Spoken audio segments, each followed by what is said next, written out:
ગોંડલ તાલુકા police station ખાતે ગઈ તારીખ 14/1/2026ના રોજ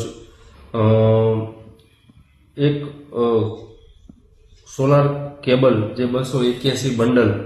જેની એક બંડલની કિંમત 5,000 લેખે એમ કુલ મુદ્દામાલ 14,05,000 ની ચોરી થઈ ગયેલી, જે અનુસંધાને તાત્કાલિક ગોંડલ તાલુકા પોલીસ સ્ટેશન ખાતે FIR રજીસ્ટર કરવામાં આવેલી હતી। આ ગુનાના કામે અમારા આઈજીપી શ્રી અશોકકુમાર યાદવ સાહેબ તેમજ રાજકોટ ગ્રામ્ય SP સાહેબ શ્રી વિજયસિંહ ગુજર સાહેબની સૂચના અન્વયે અમારી ગોંડલ તાલુકાની જુદી જુદી ટીમ આ ચોરી ડિટેક્ટ કરવાના પ્રયત્નો કરેલો, જે દરમિયાન ગુપ્ત હકીકત મળેલી કે આ કામે રોહિત છગનભાઈ બોરીચા રે બિલિયાડા, કુમાર કુરજી પરમાર રે ગોંડલ, વિશાલ નાનુ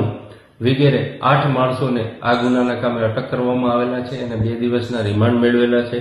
આની એમો એવી હતી કે જૂન 2025 થી અત્યાર સુધી આ જે કંપનીમાંથી જે ગોડાઉન હતું તેમાંથી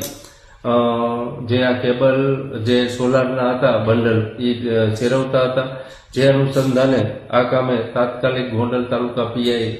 ડોડિયા તથા તેની ડી સ્ટાફની ટીમે આ આરોપીઓને તમામને ઝડપી લીધેલા છે અને આ ગુનાની પૂછપરછ દરમિયાન એક ગોંડલ તાલુકા પોલીસ સ્ટેશનમાં જે જલારામ જીન આવેલું હોય તેમાંથી 200 મણ ઘઉંની જે ચોરી થયેલી હતી તેની પણ આ ગુનેગારોએ કબૂલાત આપેલી છે, તો તેને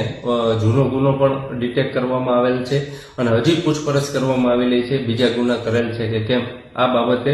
આને ઝીણવટભરી રીતે તપાસ કરવામાં આવી રહી છે।